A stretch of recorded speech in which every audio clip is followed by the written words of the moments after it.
ژمارە گەهشتە دەستێ ما کە ji bîdayetê ji bîdayetê hetaniha 5820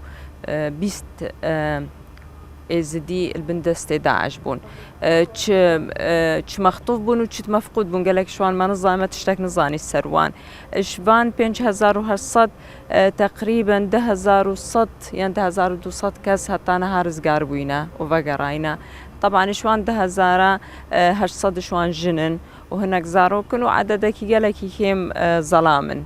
Em zanin hemû teqrîben yanî ededekî mezin ji Zelamê Êzidiyê hatine kuştin. Em zanin li heyva 11 mutemerekî mezin heye yê Umem Muttehîde ser mewduê unf û ew ê Şerqil Ewsat. Yek ji wan mewazîet ke gelek muhim me divê em terihkên li wê derê mewduğa genosayda Êzidiya ye.